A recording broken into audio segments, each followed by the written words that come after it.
Assalamualaikum warahmatullahi wabarakatuh.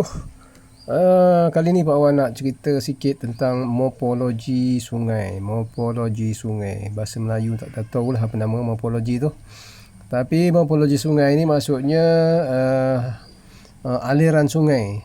Aliran sungai dan kesannya dengan keadaan batu, keadaan tebing, keadaan besar dan kecil sungai, menentukan aliran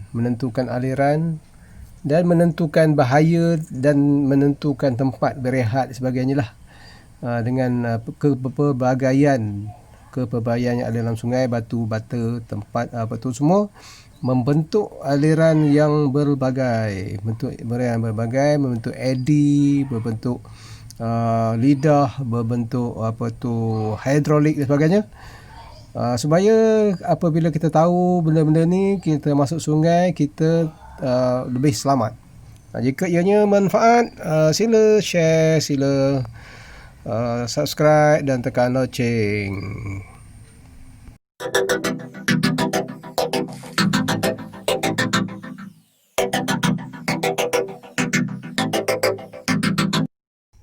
Aliran sungai secara umumnya sebelah tengah atas lah paling laju, dan di bawahnya lebih perlahan, dan arusnya di belah tengah sungai lebih lurus, manakala di tebing, mengalir ke tebing, tepinya akan bergolak-golak, akan berpusing-pusing lah. Jalan yang selamat untuk kayak adalah berada di tengah-tengah sungai lah. Di situ arus laju dan juga lurus. Di kawasan lain dia sukar sikit. Kewujudan batu besar dan kecil, strena kayu besar dan kecil, dalam dan cetek, semua itu akan membentuk aliran sungai itu. Batu, contohnya kalau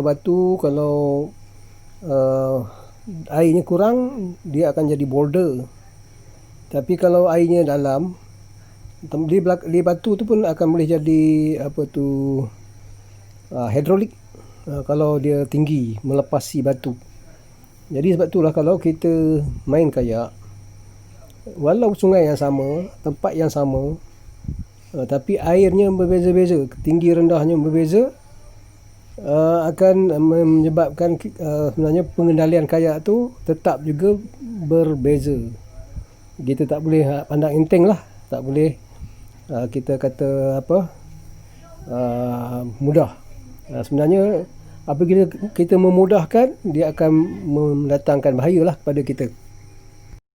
Eddy adalah satu kawasan yang tenang di belakang batu besar, sama ada di tengah-tengah sungai ataupun di tepi sungai.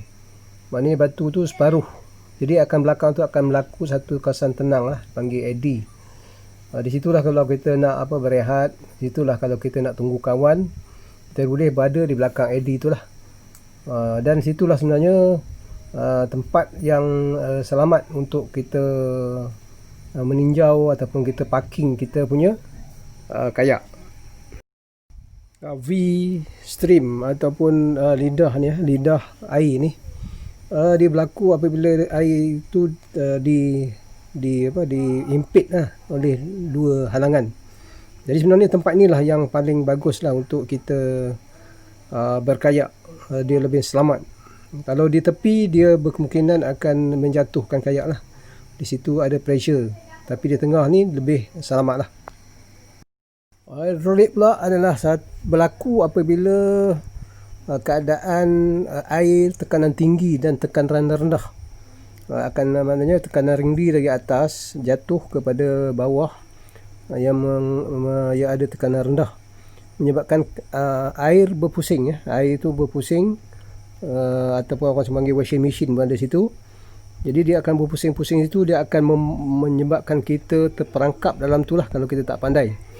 Jadi untuk kawasan ni, sebaiknya kalau kita kendalikan kayak, kita cuba seboleh mungkin jangan melentangkan kayak kita. Kita harus memotong hidrolik tu.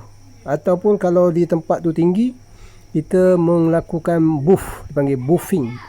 Kalau boleh kita tidak masuk dalam kawasan boil tu, belakang pada boil tu, ataupun di kawasan yang bergolak tu, kita lepaskan dia dengan kita lompat kayak kita jauh daripada kawasan berkenaan. Fenomena yang sama lah pada empangan buatan manusia ni. Dia akan berlaku hidrolik situ. Tetapi empangan ni lagi bahaya disebabkan dia memanjang satu sungai. Kalau satu sungai tu dia akan dalam tu melentang panjang. Kalau natural ni dia tak kurang bahaya sebab dia ada tempat yang weak point dia ada weak point, dia ada weak tempat yang dia boleh muntah, senang untuk muntah. Tapi kalau buatan ni dia tak ada tempat untuk muntah. Dia akan berpusing-pusing macam kes bomba yang sebelum ni kan. Ini pohol ni lubang dalam air. Ini pun bahaya ni. Banyak manggut nyawa. Atau benda yang berbahaya. Okey. Boleh tersudut dalam ni. Pohon. Sama juga 2014 banjir Kelantan. Masa tu saya dekat Pak Simas. Banjir air dia tak berdalam. Air dia tak paras tinggal. 2 hari banding 17-18 tahun. Rupanya dalam air tak dalam tu dia tinggi. Dua sekali. Ini pun salah satu pembunuh adekat. Adekat ni kalau bahasa kampung dia gua sungai. Tepi busket. Dekat Gantung. ini pun satu pembunuh ni. Pasal masuk ni. Okey. Okey, kalau air tu macam ni lah. Bila air dalam, dia jadi adekat. Selalu adekat ni jadi mungkin buatkan hakisan dan sebagainya. Ini pun bahaya ni. Ini bahaya. Trainer. Trainer. Dekat mana kita jumpa trainer ni? Trainer ni maksudnya ini pokok atau apa yang menghalang-halang. Kelai. Ha? Betul kelai. Bukan. Trainer ni pokok pun. Tadi kita buluh. Pasal tak? Okey. Trainer ni kalau nampak trainer elakkan. Jauh daripada trainer. A few place yang banyak trainer, buluh, pokok tumbang, dah ada kejadian mati. Dia biasa mengagut nyawa. Sebelah kanan tu pokok tumbang, itu dia panggil strainer. Pokok yang tumbang jatuh ke dalam sungai, dia membahayakan kepada pengkayak ataupun kes rakit pun dia membahayakan kepada pesta-pesta kerana dia boleh sangkut di dalam strainer tu. Kadang life jacket ke pun boleh tersangkut di situ. Itu membahayakan.